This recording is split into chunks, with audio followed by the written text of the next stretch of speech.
Chaque vie laisse une trace, un souffle, un cri, un secret. Ici, nous racontons ce que d'autres ont voulu oublier. Bienvenue sur Fragments de vie.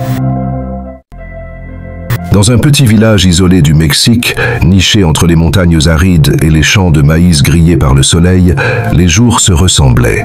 Rythmés par le chant des coqs, les cloches de l'église et les murmures des femmes lavant le linge au bord de la rivière. C'était un endroit où rien ne semblait jamais vraiment changer, où les secrets dormaient dans les murs des vieilles maisons et où l'église tenait le cœur des hommes entre ses mains. Un jour, dans ce décor figé par le temps, arriva un jeune prêtre. On l'appelait le père Esteban. Il n'était pas comme les autres. Son visage était doux, presque angélique. Ses yeux, d'un brun profond, portaient les reflets d'un feu intérieur. Et quand il parlait, même les pierres semblaient l'écouter. Il avait cette façon rare de dire des choses simples qui paraissaient soudain essentielles. Les anciens le respectaient, les enfants l'aimaient, et les femmes le regardaient avec une admiration mêlée de trouble. Il avait été envoyé ici pour seconder le vieux père Manuel, malade et presque aveugle.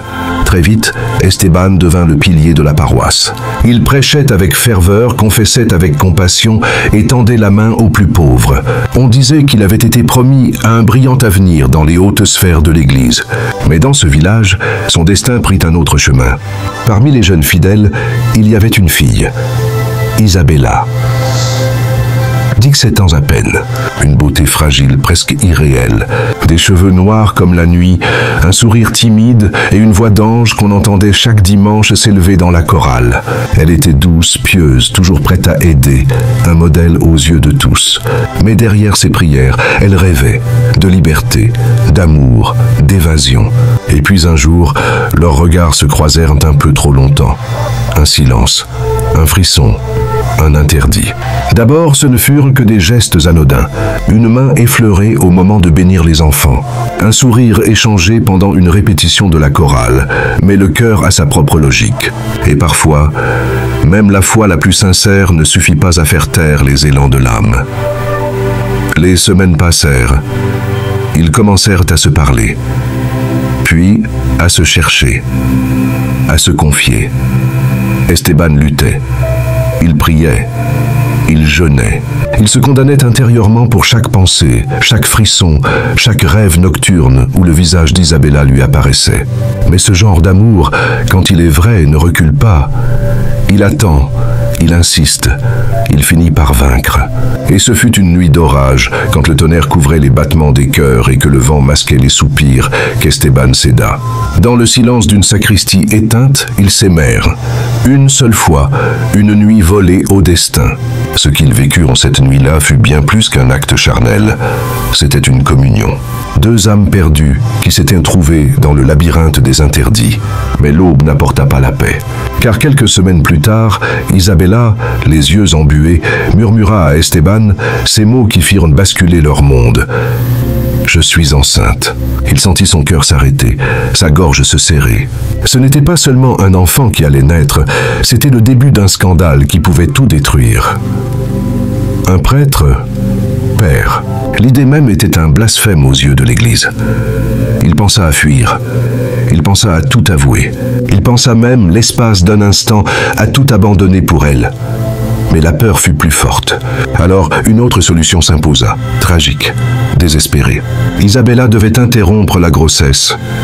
Elle pleura, elle refusa, puis elle céda, pour lui, pour les apparences, pour sauver ce qu'il restait de leur dignité. Avec l'aide d'un contact discret, Esteban organisa l'avortement. Une femme connue dans les périphéries pour ce genre d'intervention accepta, en échange d'un peu d'argent et du silence absolu. Une nuit, sans un mot à personne, Isabella quitta la maison familiale. Elle portait une robe simple, un foulard sur la tête et dans les yeux une tristesse infinie. Ce fut la dernière fois que quelqu'un la vit vivante. Ce qui se passa cette nuit-là, on ne le saura jamais avec certitude. Mais on sait que l'opération tourna mal. Trop de saignements, trop de douleurs, et personne pour la secourir à temps. Le lendemain, on retrouva son corps sans vie dans une pièce à peine éclairée. Elle n'avait que 17 ans. Le village fut bouleversé. Les pleurs, les cris, les rumeurs. Officiellement, on parla d'une infection soudaine.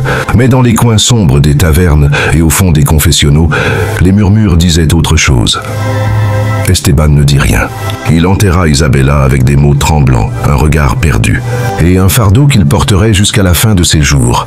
L'Église, elle, étouffa l'affaire. Aucun procès, aucun aveu. Esteban fut discrètement transféré, dans une mission lointaine, très loin de ce village qu'il avait pourtant tant aimé. Il ne revint jamais, mais parfois, la nuit, les habitants jurent entendre des sanglots près de la petite église.